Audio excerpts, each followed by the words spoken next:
भगवान श्री कृष्ण के बला है हे कृष्ण करुणा सिंधु। भगवान जेमन करुणामय तेमनी तार भजनकारी भक्तगण के करुणामय बला है। साधु सज्जन वृंद करुणामय बोलेई बहु पतित जीव भगवानेर चरणे आसार सुयोग पेয়েছে। एजন্য এরকম জায়গায় পৌঁছাতে হবে। কৃষ্ণ কথা ভুবন মঙ্গলকারী, এ কেবল একজনের মঙ্গল হয় না। যারা নিজের জন্য করে তাদেরকে মৌনী বলে, মানে মৌনী মনে মনে করেন বা কথা বলেন না, কাউকে সাহায্য করেন না, তিনি হরিভজন করেন তার নিজের কল্যাণের জন্য, তাইকে স্বার্থপর বলে।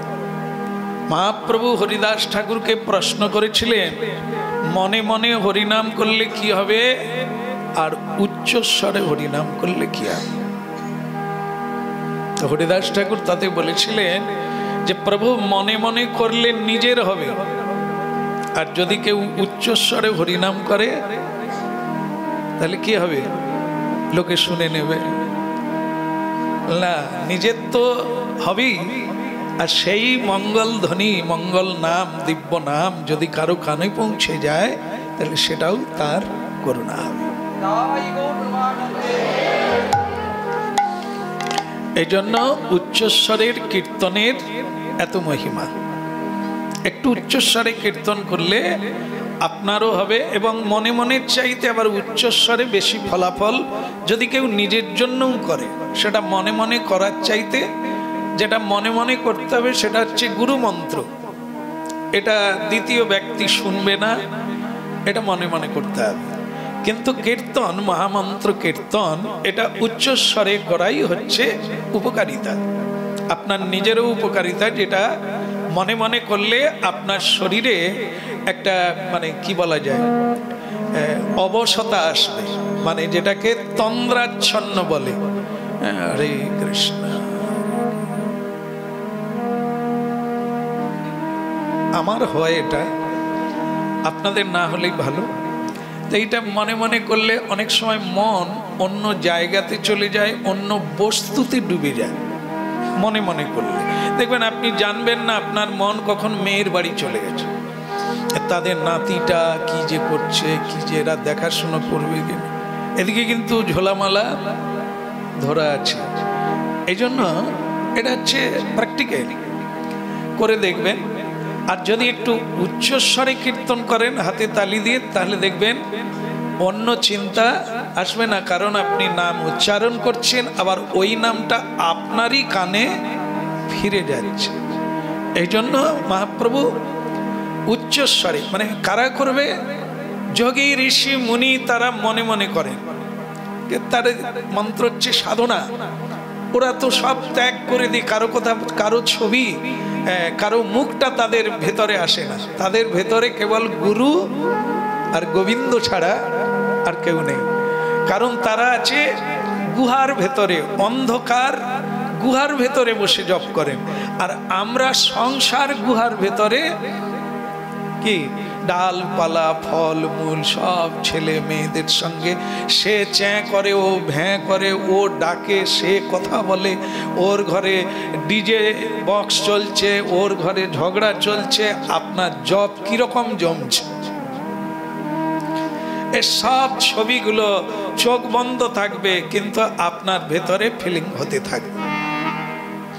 এই জন্য স্থান কাল পাত্র ভেদে কিছু ভজনকারীরা সেরকম জায়গায় ভজন করে। আমরা সংসারী জীব, সংসারকে গুরুত্ব বেশি দিই, তাই আমাদেরকে এটাকে ভজন বলে না, এটাকে কেবল ধরে রাখা বলে। আর যারা ভজন করেন তারা একটু যদি স্থান ঘর না ছাড়তে পারে, কমসে কম সে ভোরবেলা করে কিংবা গভীর রাত্রে করে। সবাই যখন ঘুমিয়ে গেল, ডাকারও কেউ নেই, চাওয়ারও কেউ নেই, বলারও কেউ নেই, বাস মশারির ভিতরে টক টক টক টক করে বলো রাধে রাধে। বহুজন বলে কি করি, সংসারে কেউ এই দলে আসে না, আমাকেও পছন্দ করে না, এই পথে আসে না, আমি যে কি করব। দুনিয়ার কাউকে আপনি আনতে পারবেন না। কারণ এর কোনো আইন নেই যে হরিনাম যদি না করেন আপনাকে শৃঙ্খলাবদ্ধ করে পৌঁছে দেব, এটা নাই। এ কেবল আপনি প্রার্থনা করতে পারেন ভগবানের কাছে, ভগবান কৃপা করবেন কিনা সেটা তার বিষয়। আপনি এইটুকু করতে পারেন, কারো দোষারোপ করতে পারবেন না, কাউকে জোর করেও আনতে পারবেন না। যেমন আমরা কি করছি, কিন্তু কৃষ্ণ কথা বলছি, ভগবানের বাণী প্রচার করছি, সেটা কিসের জন্য? আপনারা এসেছেন বলে, আপনারা আপনাদের তাগিদায় এসেছেন বলে শোনাচ্ছি। যদি না আসেন তাহলে কি করব? তখন করতাল বাজিয়ে শুধু মহামন্ত্র কীর্তন করব, সেটাও আপনাদের জন্য করব। কারণ আমার গুরুদেব আমার ভার নিয়ে নিয়েছেন, তখন আমার রোজগারেরও প্রয়োজন নেই, আর পারের ভাবনাও নাই। শ্রী গুরুদেব বলে দিয়েছেন তোমার দায়িত্ব আমার, তুমি শুধু আমার কাজ করো। আমার কাজ হচ্ছে শ্রী গুরুদেবের আদেশ পালন করা। আমার কোনো টেনশন নাই পার কি করে হব, মুক্তি কি করে হব, আমার পাপ কি করে মুক্তি হবে, এ সব দায়িত্ব শ্রী গুরুদেব নিয়ে নিয়েছেন। তাহলে এরকমই জিনিস সংসারে শুধু আপনি এইটুকু করতে পারেন, কাউকে মুক্তিও দিতে পারবেন না, কারো পাপ নিতে পারবেন না, কাউকে পথও দেখাতে পারবেন না। শুধু আপনি প্রার্থনা করতে পারেন শ্রী গোবিন্দের কাছে, ঠাকুর এদের কৃপা করো। আপনাদের একটি দৃষ্টান্ত দিয়ে আপনাদের বুঝতে ভালো হবে। যেমন দেখেন, নবদ্বীপে চপল গোপাল নামক কথা অনেকেই জানেন। তিনি ব্রাহ্মণ কুলে জন্ম নিলেও তিনি সুরাপান করতেন এবং বিভিন্নভাবে বৈষ্ণবদের অপমান করতেন, নির্যাতিত করতেন, হরিনামের একরকম বিরুদ্ধাচারণ করতেন। তিনি উপাসনা করতেন মা কালীর উপাসনা করতেন। তাতে তিনি কি করতেন? ছাগ বলি দিতেন। আর সেই ছাগ বলি দিয়ে যেগুলো হয়, মা কি খায়? ছাগল খায়, যাক যদি কোথাও খায় তো খায়, তো কিন্তু সেগুলো যারা বলি দেয় কি করে? তারাই খায়। তো সেটার মধ্য দিয়েই চলতো চপল গোপালে। তো যখন দেখলো যে কানে কানে তার ভক্তদের মুখে শুনলো যে বৈষ্ণব ধর্ম একটু মাথা ছাড়া দিয়ে উঠেছে, হরিবোল হরিবোল হরিবোল, অনেক কিছু দল বেঁধে বেঁধে আসছে, হরিনাম করছে, হাত তুলে কৃষ্ণ নাম করছে, দল বেড়ে যাচ্ছে। কেন বলুন তো? কালী নাম করে অনেকেই করেন তো, জানেন তো কালী নাম যারা করেন জানেন কি কাপড় পরে? জানেন? ও তুমি দলে ছিলে? হ্যাঁ, লাল কাপড় পরে। আর তিলকটা কি দেয়? লাল সিঁদুর। আর ওরা তো সুরাপান করে। তো সে দেখবেন, যদি আপনি কোনোদিন মানে আড়ালে গিয়ে দেখেন যে কোনোদিন অন্ধকারে দেখা হয়ে গেছে রাস্তায়, তা আপনার ভয়ঙ্কর মূর্তি মনে হবে, চোখগুলো তো লাল লাল। আর বৈষ্ণবকে দেখলে আপনাদের কিরকম মনে হয়? সাধুগুরু বৈষ্ণব, তিলক আছে, মস্তক মুন্ডন আছে, শিখা আছে, নামাবলী আছে, হাতে নামের ঝোলা আছে, উনি হরিনাম করছেন। ওনাকে দেখলে কিরকম মনে হয়? যেন মনে হবে শান্ত, স্নিগ্ধ, পবিত্র, করুণার মূর্তি। আর তান্ত্রিককে দেখলে কি মনে হবে? যেন মনে হয় আমাকেও নিয়ে বলি দিয়ে দেবে। যেন ভয়ঙ্কর মূর্তি। যারা দেখেন তারাই বলে। আর সেই যে শান্ত মূর্তি, বৈষ্ণব মূর্তি হচ্ছে শান্ত, স্নিগ্ধ, পবিত্র এবং করুণার মূর্তি, যার দিকে তাকালেই মনে হবে তার দৃষ্টিতে আমার প্রতি করুণা বর্ষণ হচ্ছে।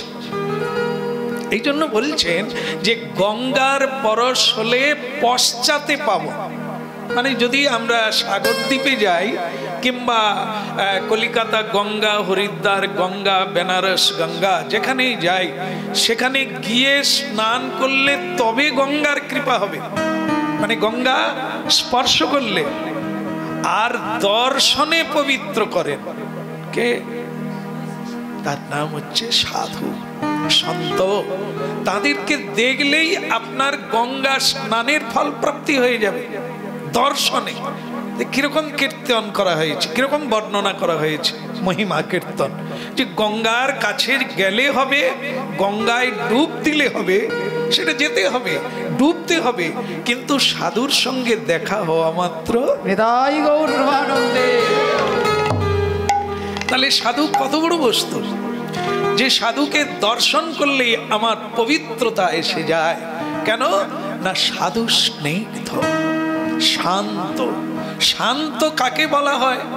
শান্ত তাকে বলা হয় যিনি ছুটাছুটি করেন না, এরকম নয়। এরকম আবার অনেক দুর্বল পার্টি আছে। তোরা কথা যাবি রে, বলে আশ্রমে আজ একাদশী ক্রিয়া, তুমি যাবে? তোরা যা, যেরকম ঠান্ডা পড়ছে। এও শান্ত, এ ছুটতেও পারে না, যেতেও পারে না, এ এক জায়গায় বসে থাকে। কিন্তু আমাদের শাস্ত্রে বৈষ্ণব লক্ষণ হচ্ছে শান্ত একটু লাগে, একে শান্ত বলে না। তাহলে শান্ত কাকে বলা হয়েছে? যার ইন্দ্রিয় সংযত হয়েছে। ইন্দ্রিয় আমাদের সবচাইতে অশান্ত করে তোলে কে? আমাদের যে 10টা ইন্দ্রিয় আছে, সেই ইন্দ্রিয় আমাদের দেশ থেকে বিদেশে ছোটায়, দিনেও ছোটায়, রাত্রেও ছোটায়, ঘুমোতে দেয় না, টেনশনে ভুগি। সেটা কে? ইন্দ্রিয়। ইন্দ্রিয় যখন প্রবল হয়ে যায়, আমরা তখন অশান্ত হয়ে উঠি। শুলেও ঘুম ধরে না, খেতে বসে খাওয়া হয় না, জপে তো হয়ই না। একে বলা হয় অশান্ত। আর যিনি কামনাকে দমিত করেছে, চাইলেও দেয় না। একটা তো বিয়ে করেছেন, আর তার ইচ্ছে হয়েছে আর একটা মেয়েকে বিয়ে করবে, কি হবে? ঘুমোতে পারবে? মহাভারতে একজন আর ছিল, ঘুমোতে পারছিল না।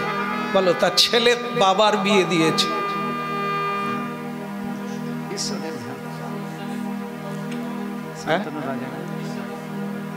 বাবাটার নাম বলো। শান্তনু। নাম কি? শান্তনু রাজা। অনেকেই জানেন, কারণ মহাভারত পড়েন। শান্তনু, কি সুন্দর নাম। এমন লোকটাও সেরকম, তার কীর্তি প্রচুর।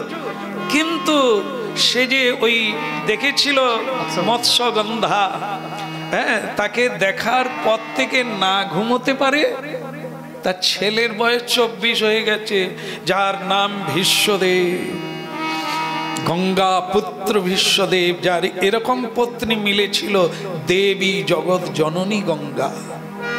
কত বড় ভাগ্যবান। কিন্তু ইন্দ্রিয় কাউকে ক্ষমা করে না। ইন্দ্রিয় সংযত করা এ মানব কুলের পক্ষে খুবই অসম্ভব বিষয় হয়ে দাঁড়ায়, তাই তারা সাধন করতে পারে না। এই প্রবল ইন্দ্রিয় যখন কামনা জেগে যায়, সে তখন জ্ঞান শূন্য হয়ে যায়, যেটা শান্তনু মানে মহারাজের ক্ষেত্রে দেখা গেল। এই জন্য এসব পাঠ করতে হয়, শুনতে হয়, তবে আমরা সংযত হতে পারি অন্তত কিছু সময়।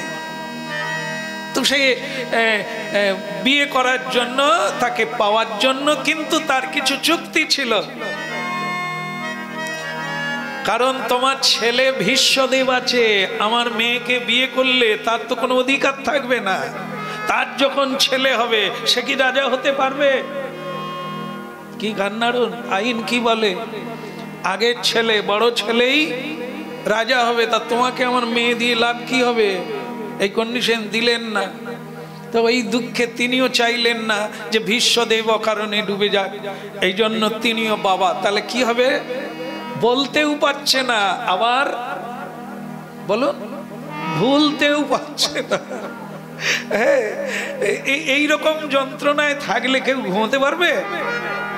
হ্যাঁ, ঘুমোতেও পারছে না, খেতেও পারছে না, শরীর খারাপ হয়ে যাচ্ছে। ভীষ্মদেবের লক্ষ্য এড়াতে পারলেন না। বাবা, আপনার কি কিছু হয়েছে? ছেলে জিজ্ঞাসা করছে বাবাকে। বাবার লজ্জা থাকবে যদি বাবা খুলে বলে যে একটা ছোট ছেলে হয় ঠিক আছে, যে ছেলে সব ডিগ্রি পাশ করে মা গঙ্গার কাছ থেকে সব বিদ্যা লাভ করে, মানে পরশুরামের কাছে যুদ্ধবিদ্যা, পৃথিবীর মধ্যে খ্যাতি সম্পন্ন গুরু পরশুরাম, সেখান থেকে পাশ করে ডিগ্রি লাভ করে ফিরে এসেছেন ভীষ্মদেব। কত বড় প্রজ্ঞা, কত বড় জ্ঞানী। সেই ছেলের কাছে বাবা কি করে বলবে আমি অমুককে? কিন্তু ভীষ্মদেব তো জ্যোতিষশাস্ত্রও জানেন, তা বাবার মুখমণ্ডল দেখে বুঝতে পারবে না বাবা কোন রোগে ভুগছেন। ছেলে বলল, বাবা, পুত্র যখন ছোট থাকে বাবা তখন শত্রু হয়, ছেলের মেয়েদের সামনে শত্রু হয়, তাদের শিক্ষার জন্য বকতে হবে, তিরস্কার করতে হবে, শাসন করতে হবে, তখন বাবা শত্রু হয়। কিন্তু ছেলে যখন যৌবনে পৌঁছে যায় তখন পিতা পুত্রের সম্পর্ক বন্ধুত্ব হয়। তা আমি আপনার বন্ধু সমান, তা আপনি বলুন আপনার মনের মধ্যে কি, আপনি কি চাইছেন? তা ভীষ্মদেবের কাছে অসাধ্য কিছু নেই। আপনি বলুন আপনার পুত্র পৃথিবীর যে কোনো কোনায় থাক, আমি তাকে ছিনিয়ে এনে আপনার কাছে পৌঁছে দেব। না হলে আমি পুত্র কিসে? আমি কেন পুত্র হলাম? পিতার ইচ্ছা পূর্ণ করতে পারবো না? বাবা যেন মনে করলো এই ছেলেকেই মনের কথা, সত্যি বন্ধুর মতো। তো বাস বাবা সেটাই বললেন যে আমি এরকম দেখে ফেলেছি, তা তাকে দেখার পর থেকে আমার মন চাইছে তাকে নিয়ে আমি সংসার করব। বাবা এটা সামান্য ব্যাপার বলো। তা ভীষ্মদেব বাবার বিয়ে দিয়েছিলেন, তাজ্জব বিষয় ইতিহাস। ছেলে হয়ে তা বাবা কেন বিয়ে করলেন? আমরা যে প্রসঙ্গ টানতে গিয়ে সেই কথায় এলাম, সেটা কি? ইন্দ্রিয় প্রবল। বাবার প্রয়োজন ছিল না, ছেলে তো ছিল, তার বৌমা করলেই তো কাজ মিটে যেত। কিন্তু ইন্দ্রিয় যখন প্রবল হয়, ছেলের কাছে নিজের কামনার কথা লজ্জাহীন হয়ে বলে ফেললেন। আর ভীষ্ম এরকম জায়গায় মানুষ হয়েছেন, তিনি হলেন কে? মা গঙ্গা, যিনি ত্রিভুবন তারিণী। তিনি এমন করে মানুষ করেছেন তাকে যে তার কাছে পিতৃদেবের এই ইচ্ছা পূরণ করা কোনো ব্যাপার ছিল না। তিনি জীবন দিয়ে তা করলেন, নিজের জীবনকে বিপন্নে পৌঁছে দিলেন। তিনি প্রতিজ্ঞা করলেন যে আমি জীবনে বিয়ে করব না, আমার ছেলে হওয়ার কথাই আসে না, তাদের রাজা হওয়ার কথাই আসে না। ওই মাতাকে আমি নিয়ে যাব, তার গর্ভে যে সন্তান হবে আমি বেঁচে থেকে তাদেরই রাজা বানাবো। চুক্তি হয়ে গেল, বিয়েও হয়ে গেল। তাহলে প্রশ্ন কি আসলো? চঞ্চল ইন্দ্রিয় যখন হয় তখন সাধন তো দূরের কথা, সংসারও সুখের হয়। তাহলে মূল বিষয় কি? ইন্দ্রিয় সংযত করলেই তবে আপনি শান্ত হবেন, তবেই আপনি স্নিগ্ধ হবেন, তবেই আপনি রাজার রাজা হবেন। রাজা মানে ধন সম্পদ পেলে নয়, মনে যে খুশি থাকে, সুখী হয়, সেটাকেই বলা হয় রাজা। গীতায় বলেছেন প্রকৃত সুখী কে? ত্যাগে। ত্যাগ যার, এ সুখ তার, পৃথিবী ভোগ্য তার। ত্যাগ মানে কি? না খেয়ে থাকা নয়। ত্যাগ মানে বাড়ির মধ্যে না থাকা নয়, আসক্তি শূন্য হওয়া। সেটা আরো কঠিন। কিছু না খেয়ে থাকা যায়, কিন্তু আসক্তি শূন্য হওয়া বড় দায়। এই জন্য তান্ত্রিক মুখমণ্ডল অশান্ত, জীব হত্যাকারী আর জীবের কৌশল করে নানা অঘটন ঘটিয়ে থাকেন। আর বৈষ্ণব শান্ত হয়ে যান কেন? সর্বত্যাগী বৈরাগী কৃষ্ণ চরণে সমর্পণকারী হৃদয় শান্ত হয়ে যায়। এই জন্য তাদেরকে দেখলে করুণাময় মনে হয়। বৈষ্ণব ঠাকুর আমার করুণার সিন্ধু বৈষ্ণব ঠাকুর আমার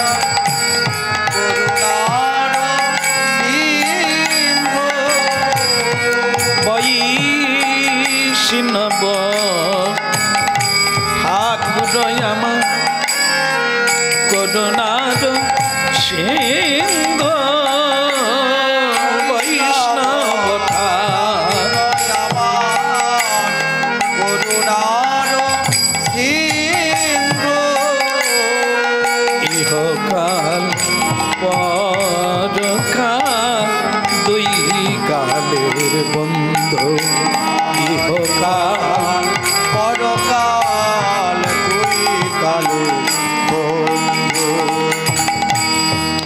ইহকাল পরকাল দুই কালের বন্ধু ইহকাল পরকাল দুই কালে বন্ধু বৈষ্ণব ঠাকুর আমার করুণার সিন্ধু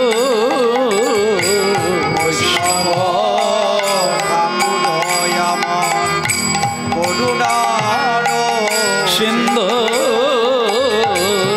বৈষ্ণব ঠাকুর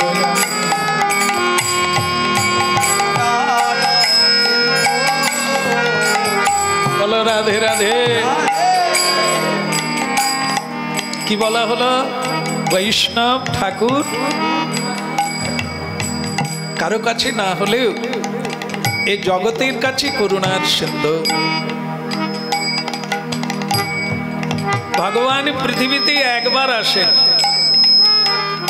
যুগে একবার আসেন, কিন্তু বৈষ্ণব বারবার আসেন। ভগবান একবার নাম প্রচার করে চলে যান, করুণা করে চলে যান, আর বৈষ্ণবগণ বারবার। একটু হরিবল বল না, একটু দীক্ষা নে না, হ্যাঁ একটু চল না, একটু একাদশী কর না। এটা কারা বলে? সাধুগুরু বৈষ্ণবগণ অনুরোধ করেন বারবার। কেন? একে বলা হয় করুণার হৃদয়। আপনার মঙ্গল করার জন্য কেন সাধু বারবার বলে হরি বল, বলো না বাবা, একটু প্রেম সে বলো। কেন বলে? সংসারের লোক বলে একটু কমান আরে বা, বলো রাধে রাধে। যেখানে আমরা এত পরিশ্রম করে সবকিছু দিয়ে দিই, সেখানকার লোক কি বলে? বলো রাধে রাধে। গতকাল একজন ভক্ত এসে গেছেন আশ্রমে। তিনি এসে বলছেন, এ বাবাজি, কি বলা হলো?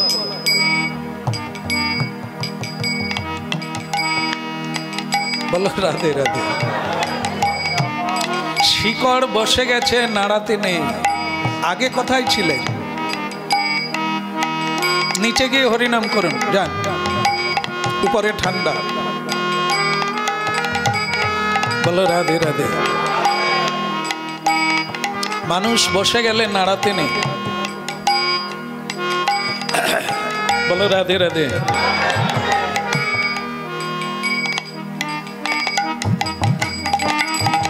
শিকড় ছাড়িয়ে গেলে গাছ উগড়ে যাবে না, বাঁচবে? যার মন লেগে গেছে, কৃষ্ণ কথা শুনছে, তাকে নাড়ালে কি হবে? অপরাধ হয়ে যাবে। প্রেম সে বলো।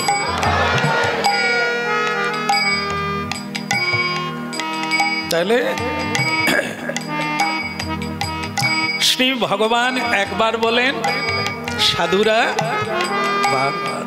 এই জন্য করুণা সিন্ধু, ইহকাল এবং পরকাল। একালেও সুখী হবে। সাধুরা বলছে তুমি হরিনাম করো, তোমার সব বিপদ আপদ সব কিছু খণ্ডন হয়ে যাবে। আবার তুমি যদি এ জন্মে হরিনাম করো, ভগবান তো পরকালের জায়গাটা তৈরি করে রেখেছে। সেই মধুময় বৃন্দাবনে গিয়ে তুমি অবস্থান করো। তোমার ইহকাল পরকাল তুই কালের বন্ধু। পরকাল দুই কালে বন্ধু। ইহকাল পরকাল তুই কালের বন্ধু। ইহকাল পরকাল দুই কালে বন্ধু। এই জন্য শান্ত মূর্তি হচ্ছে বৈষ্ণব চূড়াগণ। তাদের পরশে, তাদের সঙ্গ ফলে, তাদের বাক্য শ্রবণের ফলে আমাদের অভূতপূর্ব কল্যাণ হয়, যা আমরা বুঝতে পারি না, তথাপিও কল্যাণ হয়। যেরকম বলছেন অজ্ঞান রোগী, মানে জ্ঞান শূন্য হয়ে গেছে, তাকে হাসপাতালে নিয়ে গেছে। যার জ্ঞান থাকে তাকে কি বলে? ঔষধটা খেয়ে না। আর যার জ্ঞান নাই তাকে কি বলবে? উঠে খাও বলবে। হ্যাঁ, এই মা বলছেন তাকে সিলাইনের ভিতর দিয়েছে। একদম ঠিক, হ্যাঁ একদম ঠিক। এইভাবে না হলে রুগী বাঁচবে না। তাহলে রুগী জানলো না তার রোগ ভালো হচ্ছে। আমরা প্রত্যেকেই রুগী, কেউ জানি কোন ইনজেকশন, কোন ট্যাবলেটে, কোন চিকিৎসায় ভালো হবে? ডাক্তার জানে। ঠিক তেমনি সংসারের বদ্ধ হচ্ছে সাধুগুরু বৈষ্ণব আমাদের জীবনে। আমাদের কোন ঔষধে ভালো হবে এটা আমরা জানি না, কিন্তু আমরা নিজেরা খুব বড় বড় ডাক্তার। হ্যাঁ, রেখে দাও তোমার হরিনা, আপনি বাঁচলে বাঁচেন। হ্যাঁ, এই একাদশী দিনে না খেয়ে থাকবো, যদি মরে যাই তোমার ভগবান কি করবে? এই জন্য অনেকে বলেন রেখে দাও তোমার, মানে হতে পারে তিনি বলতে পারেন, তিনি জানেন না এর প্রভাব। তারও কৃপা হচ্ছে, তাকেও কৃপা করছে ভগবান। হ্যাঁ, কারা? যারা সাধুরা হরিনাম করছে আর বলছে প্রভু ওদেরকে কৃপা করো। যেটা বলতে গিয়ে কি হলো, শ্রীবাস ঠাকুরের বাড়িতে চপল গোপাল ছাগ বলি দিয়ে তার মুন্ডু, মানে গরুর মুন্ডুটা এরকম ধরে নেবেন। ছাগ বলি দিয়ে গরুর মুন্ডু হয়। অনেকে এমন বুঁদ হয়ে শোনে, মানে না বুঝেই ঘান নাড়ছে। তা আপনারা বুঝতে পেরেছেন, না হলে ধরলেন কি করে? ছাগ মন্ডু তাকে সুতো দিয়ে বেঁধে শ্রীবাস, যে মানে বৈষ্ণব চূড়ামণি মহাপ্রভুর প্রিয় ভক্ত, ওর খুব নাম বেড়ে যাচ্ছে, মাথা চাড়া দিয়ে ওর বাড়িতে দলবল নিয়ে কীর্তন চলছে সারা রাত্রি।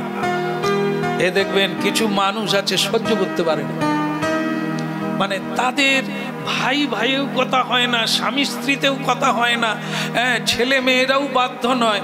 তারা যদি দেখে যে পাশের বাড়িতে লোকজন ঠেলাঠেলি, বহু লোক আসছে, উপঢৌকন নিয়ে আসছে, জামা কাপড় নিয়ে আসছে, তখন পাশের বাড়ির লোক কিন্তু সহ্য করতে, একে কি বলে?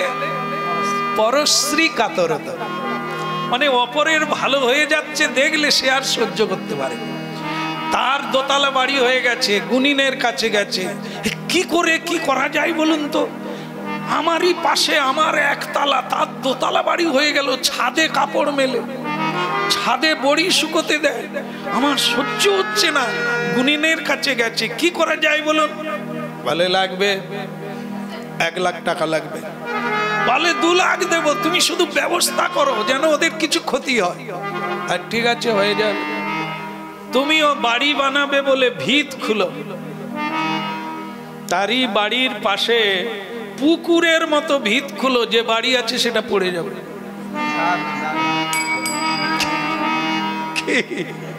গুণিন যুক্তি দিয়েছে, সে দেখলো কথাটা খারাপ না। হ্যাঁ, সে কি করলো, এমন ভিত খুলতে, তারা বলে আরে আমার ঘরের ভিত খুলে যাচ্ছে, কি করছো? বলে তোমার ঘর তুমি সামলাও, আমি বড় বাড়ি বানাবো, তাই বেশি করে ভিত দিতে হবে। তো সে এমন পুকুর খোলা শুরু করলো, তার ঘর বেঁকে গেল, মানে চেপে গেল ওই জায়গাটা। ভেঙে গেল। তখন বলছে গুণীন তুমি কাজ করেছ, তুমি 2 লাখ নাও। বলে এখনো তো অনেক রকমের বুদ্ধি আছে, তোমাকে দিইনি, সব 1 লাখ টাকা করে লাগবে। হ্যাঁ, বলে আর কি করলে হবে? বলে ওই পুকুরে মাটি দিও না, ওই পুকুরটা খোলা থাক, বাস দেখবে আরো কত কিছু ঘটবে। বাস বলে তাহলে তুমি আবার 2 লাখ টাকা পাবে, কোনো সমস্যা নেই। পুকুর আছে, বর্ষাকালে জল জমে গেল, যেই পুকুর খুললো তারই বাচ্চা হামাগুড়ি দিয়ে জয়নি। তাই পরের ক্ষতি করলে কি কখনো হয়? কত বড় ক্ষতি হয়ে গেল। সন্তান চলে গেল ইহলোক ছেড়ে, কে খুললো? সখাদ সলিলে ডুবে মরি শ্যামা দোষ কারো। সখাদ, খাদ মানে গর্ত, স মানে নিজে, নিজেই গর্ত খুলে নিজেই সেই গর্তে পড়েছি, কাকে দোষ দেব? এই জন্য কোনদিন মনে মনেও কারো ক্ষতি ভাবতে নাই। ভাবলে তোমার যে সেলাইনের ভিতর দিয়ে মানে বুঝতেও পারবে না কি ক্ষতি হচ্ছে। যেন রোগ ভালো হয়, সেরকম রোগ বেড়েও যায় ভেতর দিয়ে তোমার জন্য। তুমি বুঝতে পারবে না যে কি থেকে এই রোগটা তোমার ভেতরে এসে গেল। এত বড় ক্ষতি কি করে বলো? এই জন্য শ্রীবাস সঙ্গনে ক্ষতি করার জন্য, শ্রীবাস ঠাকুরের মহিমা, তার কীর্তিতে কালিমা লেপন করার জন্য, তার বৈষ্ণবত্বে কলঙ্ক দেওয়ার জন্য তার বাড়িতে ছাগ মুন্ডু ঝুলিয়ে দিল, আর মদের হাঁড়া রেখে দিল ভাঁড়। কেন? যারা প্রতিদিন কীর্তন করে, লোক সমারোহ হয়, তারা এসে দেখুক তার বাড়িতে কি কি ঝুলছে আছে। এটা দেখলে কি হবে? মানুষের ভক্তি কমে যাবে না?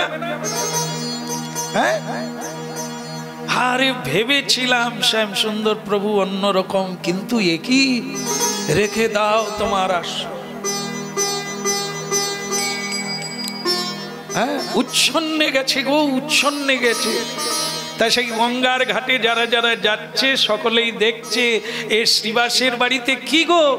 শ্রীবাস ঠাকুর যেটা যখন সকালে দেখলেন যে তার বাড়িতে সব কেউ ঝুলিয়ে দিয়েছে, রেখে গেছে অনিষ্ট করার জন্য, তিনি কিন্তু এ লোক কে হতে পারে অনুমানও করা যায়। জানেন তো যে গ্রামে চুরি হলেই লোক অনুমান করে অমুক লোক ছাড়া, আর যে আগে চুরি করেছে, বদমাইশি করে, তাকেই লোক স্মরণ করে।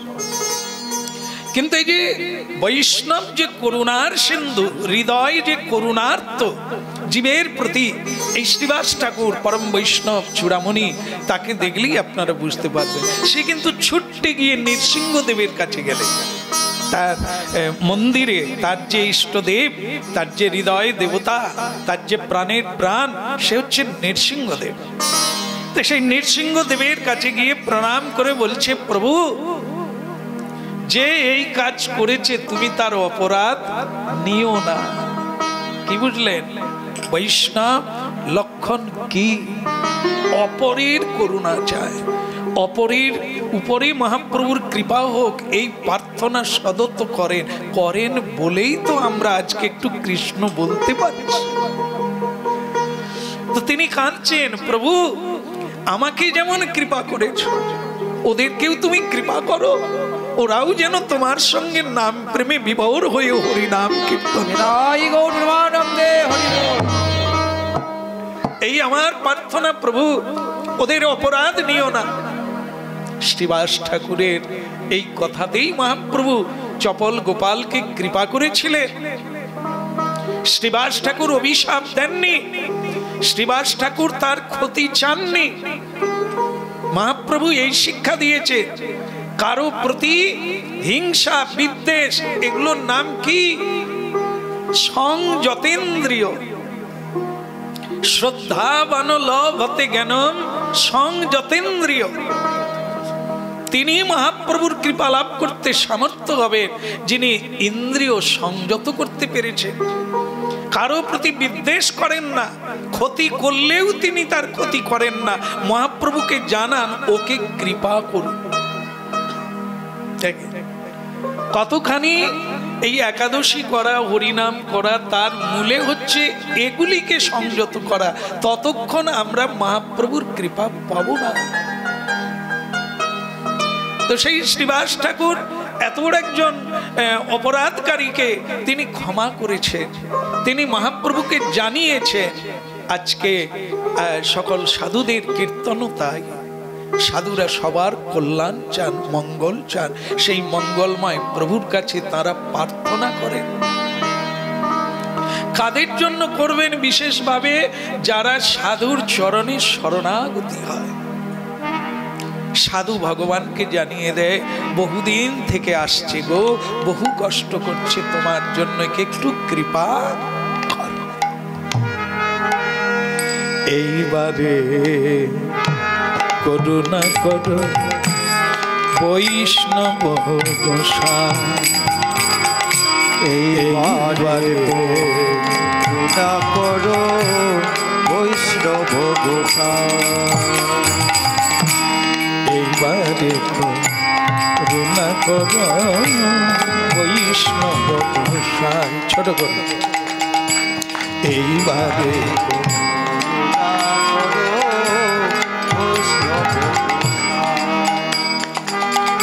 রাধে রাধে।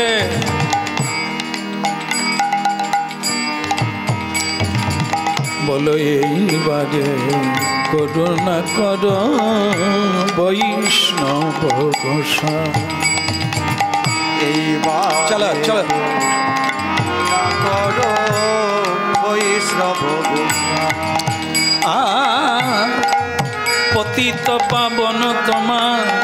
দেখুন, পতিত পা, ভগবানকে পতিত পাবন বলা হয়, আবার এখানে সাধু গুরুকেও পতিত পাবন।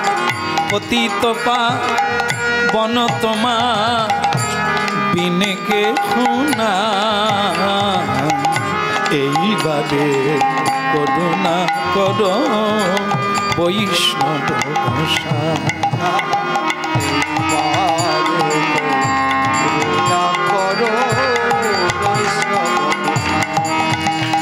বলে এইবারে করুণা কর বৈষ্ণব গোসাই, এবারে করুণা করো বৈষ্ণব গোসাই।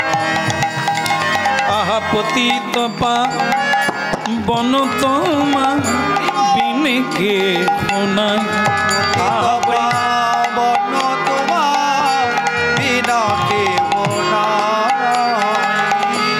এইবারে করুণা কর বৈষ্ণব গোসাই। এইবারে করুণা করো বৈষ্ণব গোসাই, কেবল এইবারে করুণা কর বৈষ্ণব গোসাই। এইবারে করুণা করো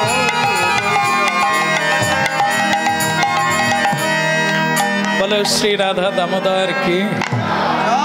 হ্যাঁ, আমরা একটু আরো জোরসে বলতে পারি কি? বলো রাধা দামোদর কি।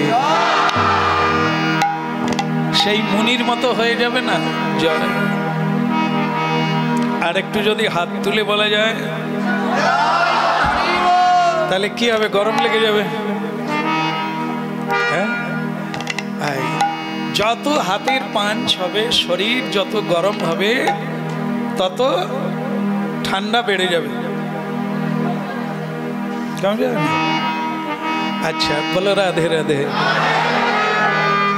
আমাদের একটা গরম কোনোদিন কাটে না, কি বলুন তো? শীতকালেও সেই গরমটা থাকে। একদম ক্রোধ, ক্রোধে সারা শরীর গরম করে দেবে। এই জামা কাপড় সব খুলে দেয়। রে তুই এত বড় কথা বললি। একে সবকে জয় করা যায়, একে জয় করা খুব অনেক ভেবে চললেও কোথায় যে ফটাং করে পিচ করে বেরিয়ে যাবে ঠিক নাই। তো এই অহংকার দমানোর জন্য বৈষ্ণবগণ কি শিক্ষা দিয়েছেন? সে শুধু সাধু দেখে নয়, সবাইকে দেখা হলেই কি,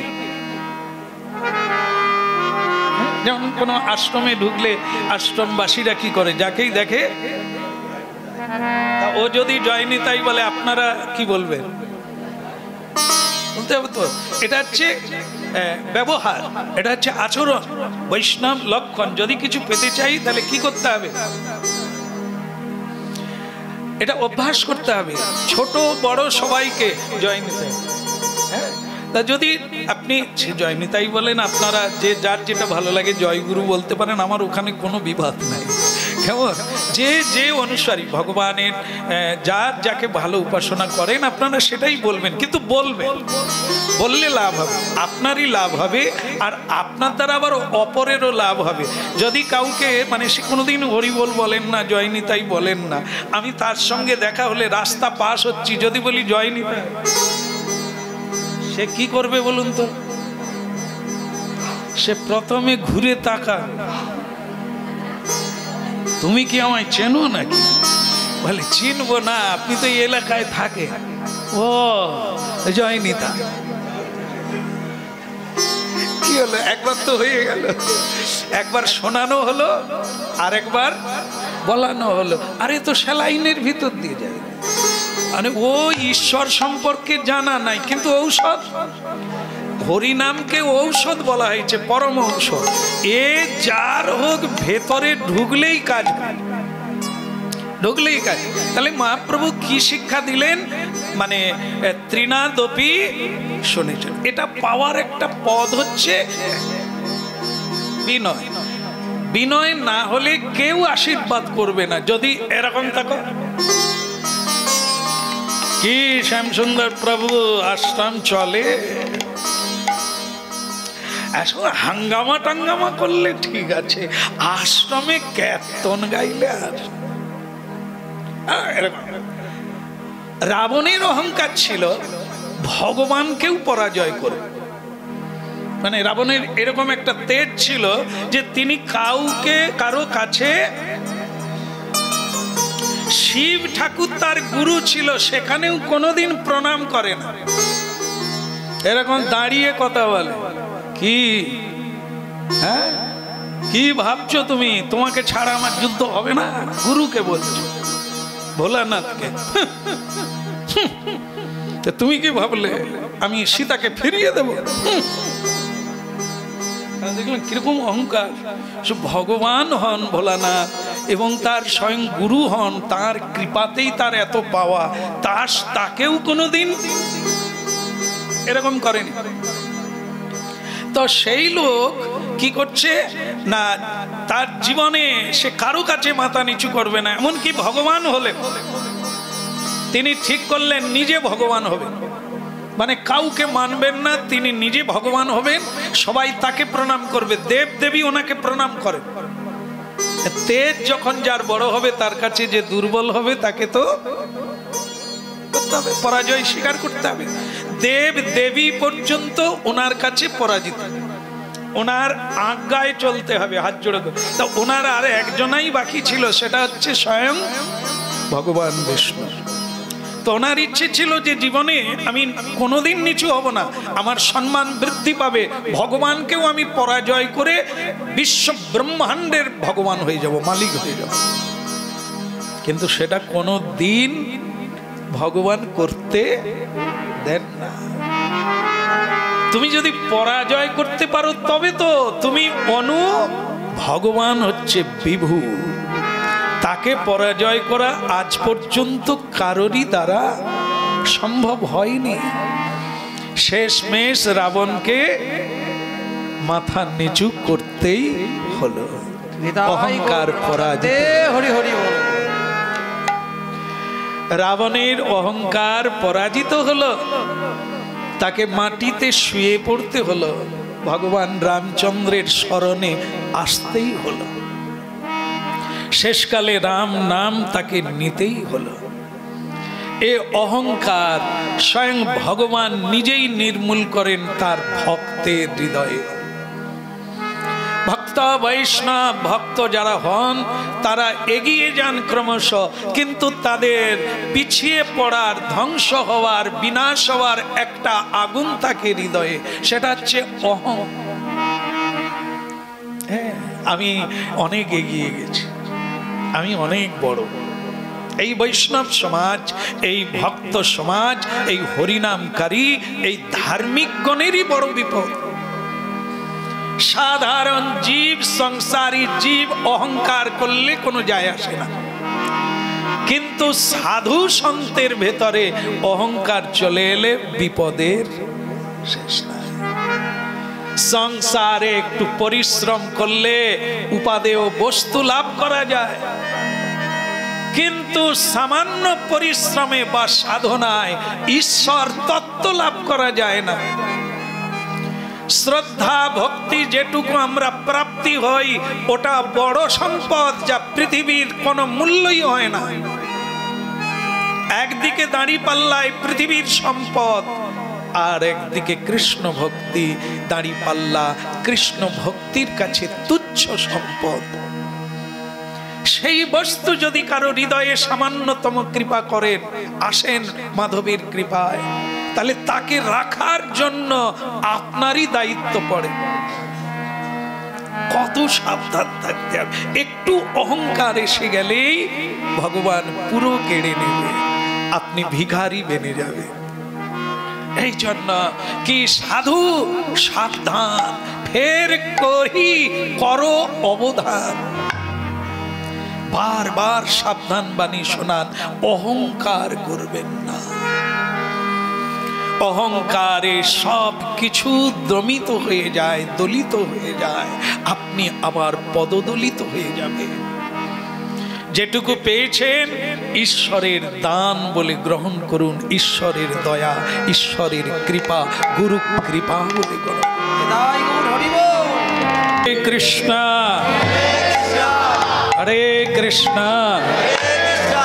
কৃষ্ণ কৃষ্ণ হরে হরে হরে রাম হরে রাম রাম রাম হরে হরে হরে। তাহলে অপরাধ শূন্য হয়ে অহংকার শূন্য। সব চাইতে খতরনাক রিপু হচ্ছে অহংকার।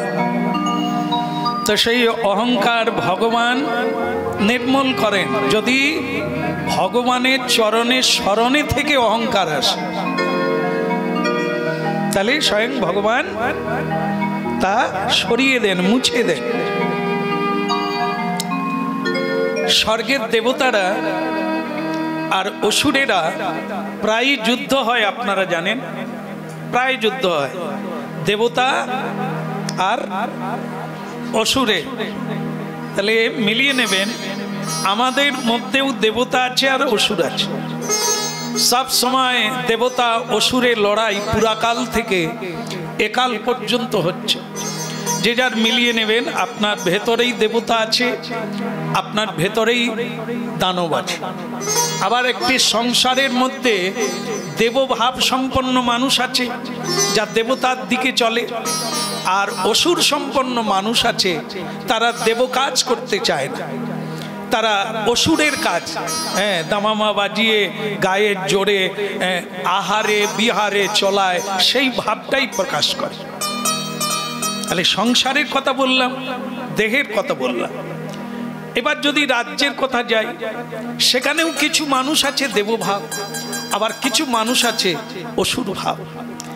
যদি কেন্দ্রের দিকে যাই, দেশের দিকে, তাহলে সেখানেও দেখা যাবে কেউ দেবতার দিকে এগিয়ে চলেছেন দেবভাব নিয়ে, দয়া মায়া দাক্ষিণ্য নিয়ে মানুষের কল্যাণ চায়। আবার কিছু মানুষ চায় সব ধ্বংস হয়ে যাক, আমি বড়লোক হয়ে যাই, আমি বেঁচে থাকি। তো এই যে অসুর আর দেবতা, এটা দেশে, রাষ্ট্রে, রাজ্যে, সংসারে, দেহে, সর্বত্রে এই দেবতা অসুরের যুদ্ধ সব সময় করছে মানুষ। এই যেমন আমরা একবারে নিকটে চলে আসি, আমাদের মধ্যে কখনো দেখবেন মন চাইছে না আর এসব করে লাভ নাই, আর এসব দিকে ছুটাছুটি করে লাভ নাই, কদিন আর বাঁচবো, এই তো আমার বন্ধু অল্প বয়সে চলে গেল, এত করলো সব পড়ে রইল, আমাকেও তো চলে যেতে হবে, তো এবার একটু বরং গুরু দীক্ষা টিক্ষা নিয়ে একটু ধর্মকর্মের দিকে মন দিই। এটা যখন কারো ভেতরে আসে তখন কি মনে হয়? দেবভাব। আবার কোথা থেকে শুনে বলছে, হায় হায় হায় হায়, ওই লোক কি না করছে, হ্যাঁ, তার নামে জয়ধ্বনি দিচ্ছে, সে মন্ত্রী বেনে গেল, আর আমি এরকম অকেজো হয়ে পড়ে আছি, আগামীতে আমি ইলেকশনে দাঁড়াবো। এটার নাম হচ্ছে অসুর ভাব। নিজেকে অমর মনে করে অসুরেরা, তাই কাড়িয়ে কেড়ে নেয়, লোককে খুন করে, লোককে অন্যায়ভাবে তাকে কেশে ঝুলিয়ে দেয়, ফাঁসিতে ঝুলিয়ে দেয়। এগুলি হচ্ছে অসুর ভাবের কার্য। কি করে হয়? এই দুটো ভাব কি করে আমাদের ভেতরে আসে? আমরা যখন যার সঙ্গ করি সেই অনুসারে প্রবৃত্তির বৃদ্ধি ঘটে। রাধে রাধে। আপনারাও হাত তুলে দিলেন, তার মানে কি? আমাকে দেখে আপনাদের কি মনে হচ্ছে রাধে রাধে বলা উচিত? উচিত? বলুন রাধে। আচ্ছা, ইন ক্লাব।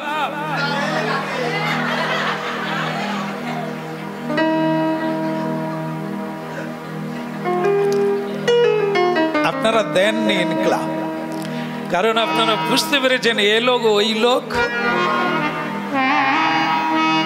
তাহলে আমি আপনাদের হাত তুলতে বলবো, জয়ধ্বনি দিতে বলবো নিতাই গৌরের জয়ধ্বনি।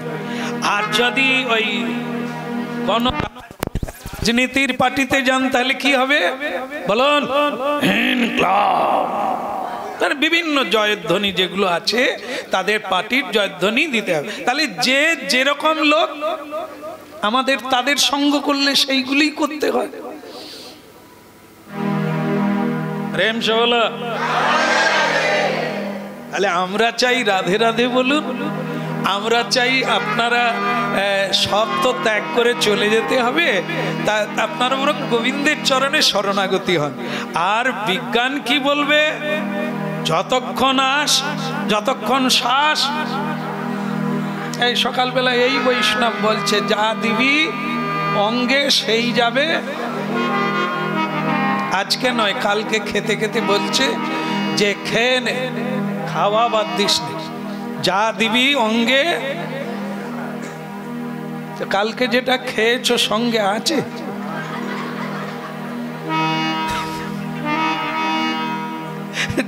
খাওয়ার বেলা বলছে যা পারবি খেয়ে নে, সব সঙ্গে যাবে। আচ্ছা, দুবার ল্যাটিনে গেছে, তার পাপ তার আছে, ওটা সঙ্গে যাবে না। সেটা হচ্ছে এটাই যাবে যদি আপনি হাত তুলে হরিবোল বলেন। জম বলবে এ বিষ্ণুর লোক, গলায় তুলসীর মালা আছে, এ বিষ্ণুর লোক।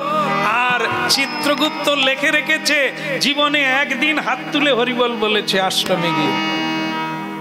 একে ছেড়ে দে, একে তেলের কড়াইয়ে ফেলে দিস না, হবে না?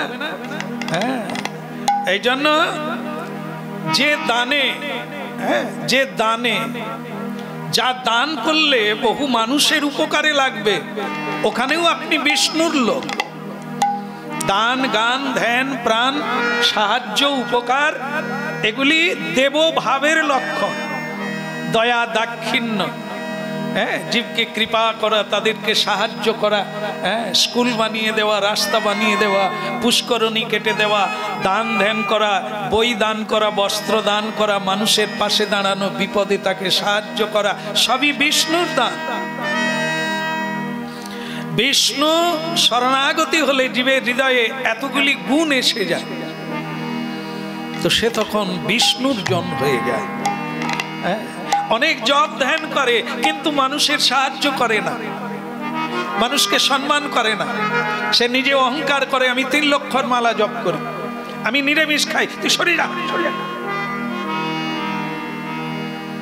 তুই ছবি না। হ্যাঁ, এই জন্য বিবেকানন্দ যখন খুব শিশু ছিল, এক ঘটনা একটা, তিনি, তার বাবা ছিল উকিল, মানে বিবেকানন্দজির বাবা উকিল ছিলেন। তো আগেকার দিনে কি খেত, ওই ভুড়ভুড় করে, আমিও খেয়েছি। না আমি মানে গান গাইতে গিয়ে মানে কি লাগে, ওই ওদিকেও তখন ছিল খুব হুঁকার বিষয় আছেই, সে যে কেউ যাচ্ছে খাচ্ছে, তা আমি ওই শব্দটা আমাকে খুব ভালো লাগে, বুঝি বেশ গান গাই তো একটু শব্দের পিছনে ছুটি, এত সুন্দর লাগে, তাহলে আমি একটু টানবো দেখি ভুড়ভুড় করেনি। আর ও তো সোজা, মানে আগে ছিল কি ওতেই টানতে হবে, কিন্তু ও থেকে আবার নল একটা বের করে দেয়, সেটা সোজা, সেটা টানতে সোজা, সেই টেনে দেখেছিলাম। তো যাই হোক, সেটা খেলে কি হয় সে অনুভব হয়নি, দু একবার দিয়েছি তো, তারপরে আর ও পথে তো সুযোগই নাই আর দরকারও নাই।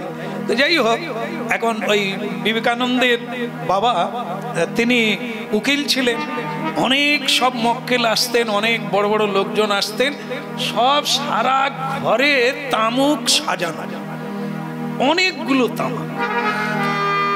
কেন না, বিভিন্ন জাতির মানুষ আসতো, মুসলিমও আসতো, খ্রিস্টান আসতো, বাবাজিরাও আসতো, হিন্দুরাও আসতো, আলাদা আলাদা হুঁকো নাম লেখা আছে, এটা হিন্দু খাবে, এটা ব্রাহ্মণ খাবে, এটা খ্রিস্টান খাবে, সব নাম লেখা, টিকিট মারা আছে। তা সেরকম সাজানো। একদিন দুষ্টু বিবেকানন্দ সেই ঘরে ঢুকে গেছে, ঢুকে গিয়ে এতগুলো খেলনা দেখে তার একটা ইচ্ছা জাগে, বলে এগুলো কি করে। তো বাবা একদিন তাকে বলেছিল, এ ঘরে তুই ঢুকবি না, এইসব সাধুদের, এইসব ব্রাহ্মণদের, এইসব।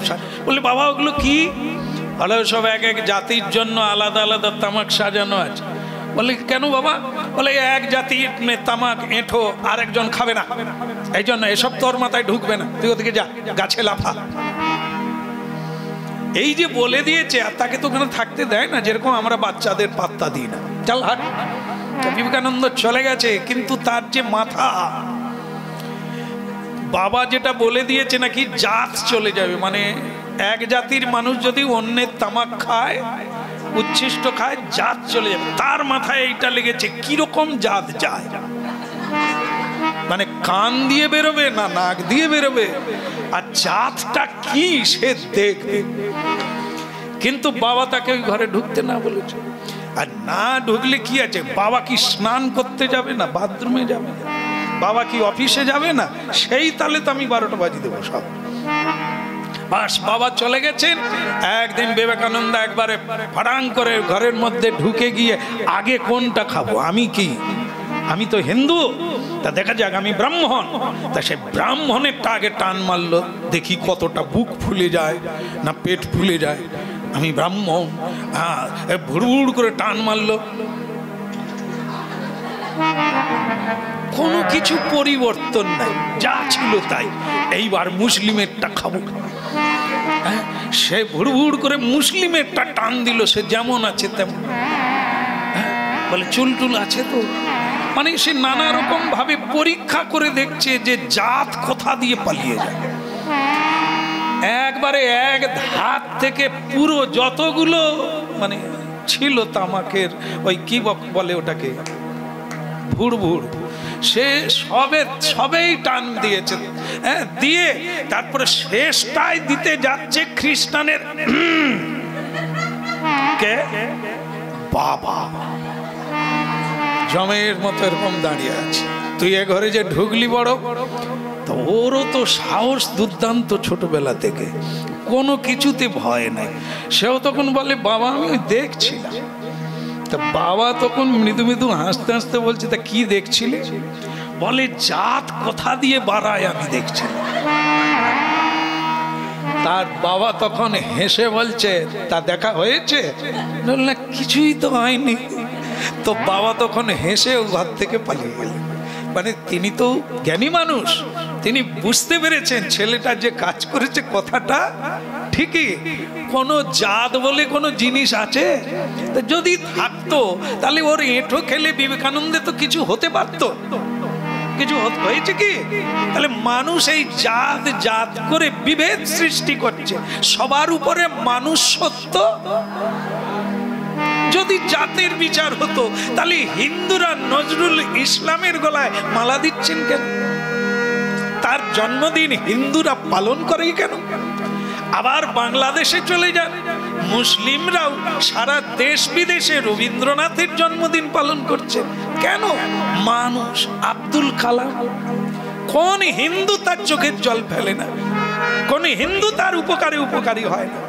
সারা দেশবাসী তার কাছে ঋণী। তাহলে মানুষের পরিচয়টা বড়, জাতের পরিচয় না। মেদিনীপুরের গান্ধী বুড়ি, তার কি জাতের জন্য তিনি এত বড় হলেন? জাতের জন্য কি? কর্মের জন্য, মানবতার জন্য, মহাত্যাগের জন্য, আত্মবলি দেবার জন্য, মানুষের জন্য, নিজের জন্য নয়। তাহলে মানুষকে বড় করে কোন গুণ? মানবত্ব। যে মানবত্ব চৈতন্য মহাপ্রভু দেখাতে এসেছেন, সবাইকে কোল দিয়েছেন। বিদ্যা বিনয় সম্পন্নে ব্রাহ্মণে গোবী হস্তিনে, সবার ভেতরে ঈশ্বর বিরাজমান। এই জাত নয়, ধর্ম নয়, আলাদা নয়, সবার উপরে মানুষ সম্মান পায়। এ পৃথিবী কাউকে অবমাননা করে না। মানুষ প্রতিভার অধিকারী হলে, গুণের অধিকারী হলে তাকে যে কোনো জাতির মানুষ তাকে সম্মান দান করে। তাহলে মানুষের বড় হওয়াই কাজ বড়, ছোট কাজ হলো জাত পাকের বিচার করা। তাই এই জন্য স্বয়ং ভগবান এই শিক্ষা দিতে এসেছেন। এই জাতির বিচার করতে তিনি আসেন না। যেই কুলে কেন জন্ম হোক না, কেবল ভক্তি বলে। ভক্তি যার তিনি আমার প্রণম্য। সে যেই কুলে জন্ম হোক, তার যে জাতিতেই তার জন্ম হোক, আমরা তাকে প্রণাম করি। আমরা লালনকেও প্রণাম করি, আমরা কবিরকেও প্রণাম করি। তারা মুসলিম কুলে জন্ম নিয়েছেন। ঠাকুর হরিদাস মুসলিম কুলে জন্ম হয়েছেন। আমাদের হৃদয়ের প্রাণের প্রাণ, আমাদের হৃদয়ের স্বয়ং মহাপ্রভু তাকে কোলে করে সমাধি দিয়েছেন। তিনি বলেছেন আমার প্রাণ হলো হরিদাস। চাঁদ কাজীকে সমাধি দিয়েছেন। আজকে যান নবদ্বীপে, দেখবেন বামুন পুকুরে গিয়ে মুসলিমরাও প্রণাম করে চাঁদ কাজীকে, আর বাঙালিরাও প্রণাম করে চাঁদ কাজী। বিরল দৃষ্টান্ত। নবদ্বীপে বামুন পুকুরে গিয়ে দেখবেন 500 বৎসরের গোলক চাঁপার গাছ আজও বিদ্যমান। সেখানে মুসলিমরাও প্রণাম করে, আর আমাদের বাবাজি বৈষ্ণব, বৈরাগী, ত্যাগী, সন্ন্যাসী সকলে প্রণাম করে। কারণ মহাপ্রভু তাকে বৈষ্ণব করে দিয়েছিলেন। তাহলে বৈষ্ণব বিষ্ণুর চরণে শরণাগতি হওয়াটাই বড়। তিনি কোন জাতি এইভাবে প্রণাম নয়। তাই স্বয়ং ভগবান আমাদের মধ্যে দেবভাবও দিয়েছেন, আবার ঈশ্বর ভাবও দিয়েছেন, মানে অসুর ভাব দিয়েছেন। আমরা যাকে যে সঙ্গ করব, আমাদের প্রবৃত্তিটা সেটাই বৃদ্ধি। রাধে রাধে গোবিন্দ গোবিন্দ, রাধে রাধে রাধে গোবিন্দ গোবিন্দ, রাধে রাধে রাধে গোবিন্দ গোবিন্দ, রাধে রাধে রাধে গোবিন্দ গোবিন্দ, রাধে গোবিন্দ রাধে গোপাল রাধে, গোবিন্দ রাধে গোপাল রাধে, গোপাল রাধে গোবিন্দ রাধে, গোপাল রাধে গোবিন্দ রাধে।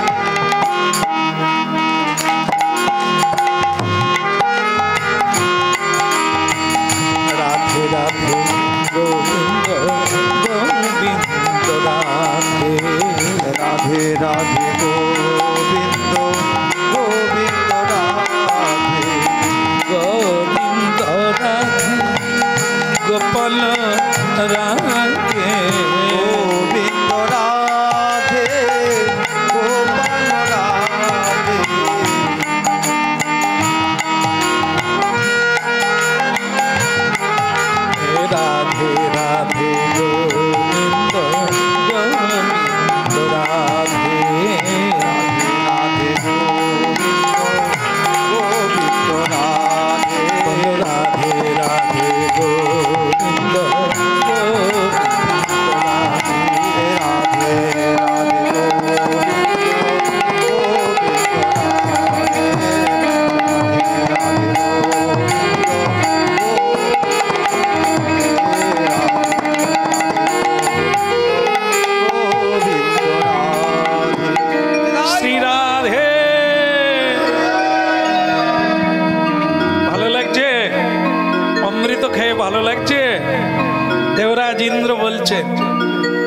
সিংহাসনে বসে আছে।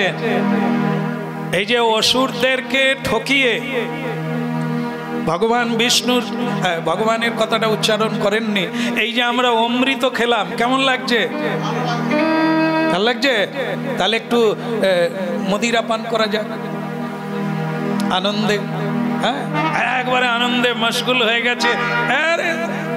অগ্নিদেব বলছে, আমি যদি না ধনুর্বাণটা ধরতাম জিততে পারত। পবন দেব তিনিও সুরাপান করে নিয়েছেন। সুরা মানে দেবতারা যেটা খায় তার নাম হচ্ছে সোমরস। দৈব জিনিস দিয়ে তৈরি, আমাদের জগতের সুরা নয়। তো সেটাও নেশা লাগে, আনন্দ দেয় ভেতরে। তা সে খেয়ে বলছে, পবন যদি না থাকতো এই অসুরদের সঙ্গে জয়লাভ করা যেত না। তখন ইন্দ্র বলছে, একটা রজনীগন্ধার মালা এনে পবনকে পরিয়ে দাও। ঠিকই বলেছেন, উনি না থাকলে হতো না। এরকম সব মালা দেওয়ানো হচ্ছে।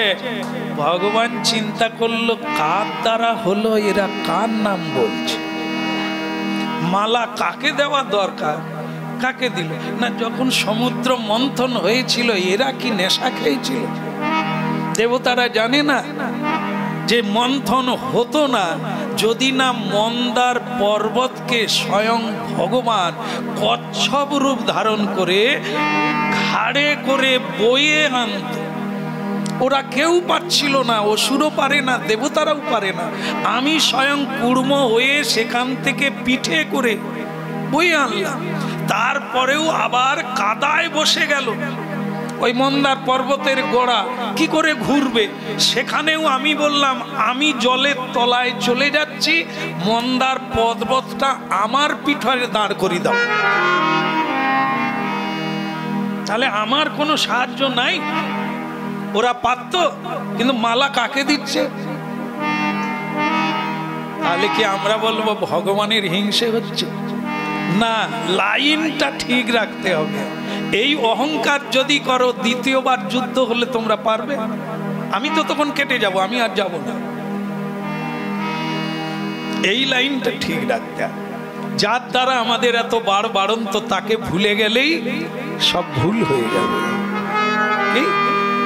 এই ভগবান ছদ্মবেশ ধারণ করে দেবতাদের কাছে এলেন। যখন ইন্দ্র একবারে মশগুল হয়ে আছে, দেবতাদেরকে নিয়ে খাওয়া দাওয়া করছে, আনন্দ করছে, পরস্পর মালা দেওয়া দেওয়াই হচ্ছে, আর প্রায় জয়ধ্বনি হচ্ছে, দেবরাজ ইন্দ্র কি, দেবরাজ ইন্দ্র কি, জোর করে বলো।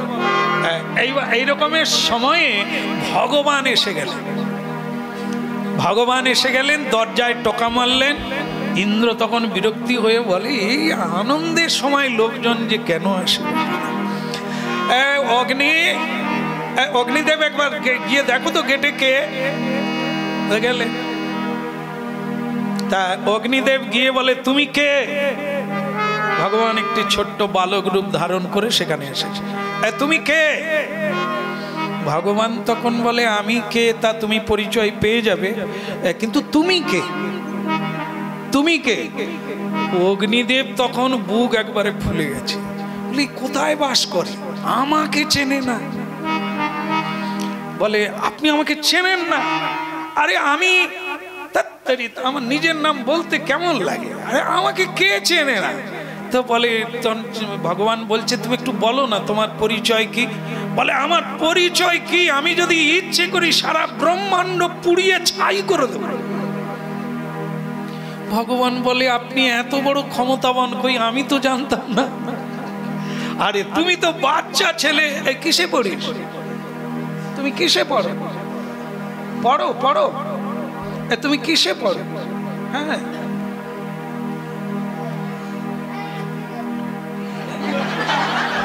না টুয়ে বলছো সেটাও ভুল হয়। টুয়ে না পড়লে থ্রিয়ে উঠবে কি করে? যাগো থ্রিতে পড়ে। তুমি একটু দাঁড়াবে, একটু দাঁড়িয়ে পড়ো না, ওইদিকে মুখ করে, ওইদিকে। এই দেখুন এর অবস্থাটা দেখুন। এই বাচ্চা ছেলে অগ্নিকে চিনবে? বসে বা থ্রিয়ে পড়ে, সে অগ্নিকে চিনবে। মানে ভগবানও তো এরকম বালক বেসে গেছে। এটা তো কি করে আমাকে চিনবি রে? আধার কার্ড দেখবি, হ্যাঁ, পড়ার জ্ঞান হয়েছে, আধার কার্ড নম্বর পাবি। আমি পৃথিবী পুড়িয়ে দিয়ে এক জায়গায় ছাই করে দিতে পারি, আমি তার নাম হচ্ছে অগ্নি। ভগবান বলে আসলে আমি তো ছোট, সবকিছু জানি না। আপনি যে পুড়িয়ে দিতে পারেন কি করে বুঝবো? দেবো দেবো, পুড়িয়ে দেবো, সারা পৃথিবী আগুন লাগিয়ে দিতে পারি। তো ভগবান কৃষ্ণ বলে পৃথিবীতে আগুন লাগিয়ে দিলে মানুষ মরবে, ওটার দরকার নাই।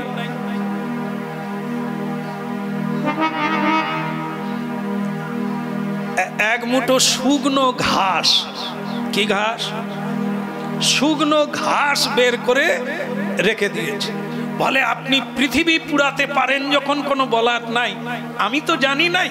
আপনি যদি ঘাসটা পুড়িয়ে দেন আমি মেনে নেব, আপনি এত বড় শক্তিধর। অগ্নি বলে কোথাকার বাচ্চা, পৃথিবী পুড়িয়ে দিতে পারি, আমাকে সামান্য এক গাছা ঘাস দিচ্ছে।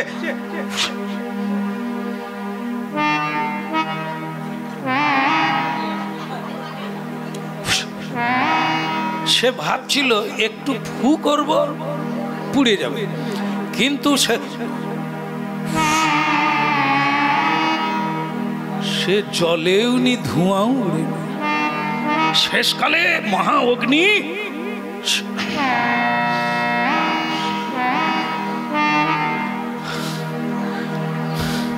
কুকুর কামড়ালে ঝিমিয়ে পড়ে, বিষ বেরিয়ে যায়, সাপ কামড়ালেও ঝিমিয়ে যায়। এ অগ্নিদেব এরকম করে, ওরে এটা ঘাস না অন্য কিছু? ভগবান বলে অন্য কিছু হলেও তো তুমি পৃথিবী পুড়িয়ে দিতে পারো, সে তো ঘাসও হতে পারে লোহাও হতে পারে, তা তুমি পোড়াতে পারলে না, তা তোমার নাম কি? বলে আমার সময় নাই। সে অগ্নি যা ছুট দিয়েছে, হাঁপাতে হাঁপাতে গিয়ে নিজের জায়গায় বসে। তখন ইন্দ্রদেব বলছে তা ওনার পরিচয় পেলে? বলে কোথাকার বাচ্চা আমি জানি না। এতদিন অগ্নির যে অহংকার ছিল সেটা ওই বাচ্চার কাছে ডুবে গেল। বলে কি হয়েছে? বলে পরিচয় তার কি নেব, নিজের পরিচয় ডুবে গেছে। আমি যে অগ্নি সব ছারখার করে দিতে পারি, সেটা তার এক মুঠো ঘাস পুড়াতে পারি না, তার ঠিকানা নেব কি করে? আমি তো নিজের পরিচয় দিতে পারিনি। ইন্দ্র বলে কি বেশি খেয়ে নিয়েছে নাকি? আরে বায়ুদেব বলে বলুন প্রভু, তুমি একবার গিয়ে দেখো তো কোন লোক এসেছে। অগ্নিদেব তার পরিচয় নিতে পারেনি। বায়ুদেব বললে প্রথমে তো আমাকেই বললে পারতেন। হ্যাঁ, যাচ্ছি, সে একবারে উড়িয়ে নিয়ে যাচ্ছে, মানে গাছপালা নড়ছে, ধুলো উঠছে, ঝড় হচ্ছে, এরকম করে নিয়ে। তা সেখানে গিয়ে পৌঁছে গেল, বললো এ বালক তু কौन है रे, तेरा नाम क्या है, पता क्या है? भगवान कृष्ण बोले मेरा पता तो पता है, तुम ही के? बोले मेरा नाम है पवन, भगवान पवन। বলে তা তুমি কি করতে পারো? বলে আমি পৃথিবীর সব ঘর বাড়ি সমুদ্রে ডুবিয়ে দিতে পারি, মানুষ জন জীব জন্তু সব এক জায়গায় করে সমুদ্রে ডুবিয়ে দিতে পারি। ভগবান বলে এত শক্তিধর আপনার কই, আমি তো জানি না। আরে তোমার তো থিরিতে পড়ো, তোমার কিতনা ওর হতা है, অমর হতা है, তো কি করে আমাকে চিনবে? তো তুমি পারবে না। তখন বলে আমাকে একটু নমুনা দিলে হতো না, আপনি কি করতে পারেন? তা পবন বলে কি নমুনা নিবি? বলে এক গাছা ঘাস যদি উড়িয়ে দিতে পারে তাহলে আমি ধরে নেব আপনি পৃথিবীও উড়িয়ে দিতে পারেন। কি সে তখন বলছে ও তো আমার এরকম চুটকি, একটা চুটকি মারবো, ঘাস উড়ে কোন দিকে যাবে আর খুঁজে পাবি না। তো বালক তখন বলে কিচ্ছু দরকার নেই, শুধু ওইটুকু একটু নড়িয়ে দেন না, আর কিচ্ছু লাগবে না, ঘাস তো। বায়ুদেব বলে বাচ্চার সঙ্গে আর কি কথা বলবো, একটু ফু দিলেই যথেষ্ট, একটু চুটকি মারলেই। তা পবনদেব বলে এই ঘাস, কোন দিকে গেল ঘাস? তাকে ঘাস সেখানে পড়ে আছে, চুটকি বাদ দিয়ে এবার 49 পবন। পবনদেব একটা পবন চালায় বলে আমরা সে ঝড়ে মোটামুটি বেঁচে থাকি। 49 পবন সেটা যদি বের করে তাহলে পাথরেরও ঘর আর টিকবে না। এমনি ঘর বানাবে, এই জন্য শক্ত করে বানাতে বলছি আর কি। বলো, অনেক চেষ্টা করেও এক মুঠো ঘাস উড়াতে পারলো না। তাই এবার পবনদেব মাথা নিচু করে ইন্দ্রের কাছে গিয়ে মাথা নিচু করে বসে গেলেন। ইন্দ্র বলছে, তা পবনদেব ঠিকানাটা কি, কোথা থেকে এসেছে? বলে, তার ঠিকানা নিতে গিয়ে প্রভু আমার ঠিকানা ভুল হয়ে গেছে। আমি যে পবন, আমি তো ঘাস উড়াতে পারিনি। প্রভু আমার কি হলো, আমার শক্তি সব কোথায় গেল? ইন্দ্র বলি, তো মুশকিলে পড়লাম, একটু নেশা করব, নাচ গান দেখবো, আনন্দ করব সুখের দিনে, কোথার থেকে আমি নিজে যাব। ওই নিজেই একবারে সবকিছু নিয়ে দল বল পিছনে যাচ্ছে। সে বাচ্চা তো নির্বিকার এক মুঠা ঘাস নিয়ে দেয়। তো ইন্দ্রদেব তখন বলে, তুমি কে? তো ভগবান বলে, তা আপনি আবার কে?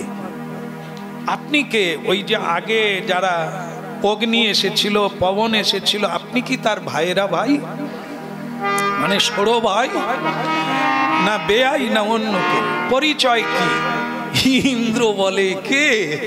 আমাকে চেনে না, আমি দেবরাজ ইন্দ্র।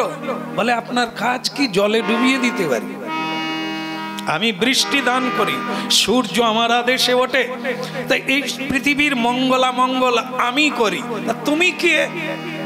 ভগবান বলে, আপনি যে পৃথিবীর মঙ্গল করেন তার প্রমাণ কি? হ্যাঁ, বলে, তার প্রমাণ এই তো একটু আগেই আমরা নিজেরাই জয় করলাম, আর জয় করে আমরা আনন্দ করছি। অসুরদেরকে পরাজয় আমরাই তো করেছি। বলে, তাহলে মন্দার পর্বতের নিচে কে ছিল? তুমি? ইন্দ্র বলে, মন্দার পর্বতের নিচে তো ভগবান বিষ্ণু ছিল। ও, তাহলে আপনি ছিলেন না? বলেন, মন্দার পর্বতকে বেঁধে যে সমুদ্র মন্থন হয়েছিল, সে দড়িটা কে ছিল? বলে, সে ওই অনন্ত দেব ছিল।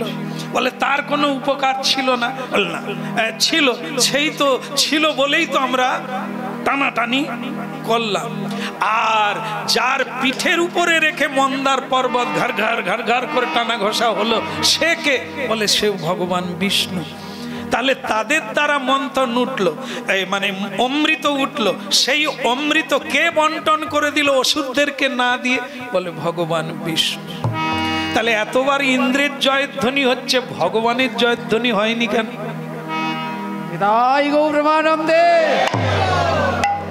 সঙ্গে সঙ্গে ভগবান অন্তর্ধান হয়ে গেলে পরিচয় দিলেন না আমি কে। উমা দেবী এসে গেলেন। উমা দেবী মানে মা দুর্গা। মা দুর্গা দেবী সেখানে প্রকাশ হয়ে গেলেন। যেই হয়ে গেল, ইন্দ্র মা দুর্গা দেবীকে প্রণাম করে বলছে, জগৎ জননী মা, এ কে চলে গেল বলুন তো, এ আমাদেরকে দুর্বল করে দিয়ে কে ও? তখন মা দুর্গা দেবী বললেন, মূর্খ, যার কৃপায় এত জয় জয়কার, তুমি দেবতার আসনে বসে আছো তাকেই ভুলে গেলে। তুমি যার চাকর, তুমি যার সেবক, যার কৃপায় তুমি ইন্দ্রত্ব পেয়েছো, যার ইঙ্গিতে সিংহাসন থেকে পৃথিবীতে নামিয়ে দিতে পারেন, সেই তাকেই তুমি চিনলে না। উনি স্বয়ং ভগবান বিষ্ণু। সব নেশা কেটে গিয়ে চমকে উঠল, ভগবান এসেছিলেন, হায় সর্বনাশ, তাকে তো নমস্কার করি না। উনি কৃপা করতে এসেছিলেন, বোঝাতে এসেছিলেন। এই অহংকার করলে অগ্নির যে দশা ঘটেছে আর বায়ুদেবের যে দশা ঘটেছে, তোমারও দশা তাই ঘটবে যদি ভুলে যাও ঈশ্বর। তাই গৌর হরি বল, হরি বল। আমরা হাত তুললাম, আমরা গান গাইলাম, কর্ম করে এত উপার্জন করছি, মূলে কে? স্বয়ং ভগবান। তার শক্তিতেই আমরা শক্তিমান। কৃষ্ণ বলুন আর নাই বলুন, যেটুকু শক্তি আছে সবার মধ্যে, তার শক্তিতে শক্তিমান। তিনি চলে গেলে বলো হরি। তাহলে কোন মূর্খ আছে ঈশ্বরকে ভুলবে?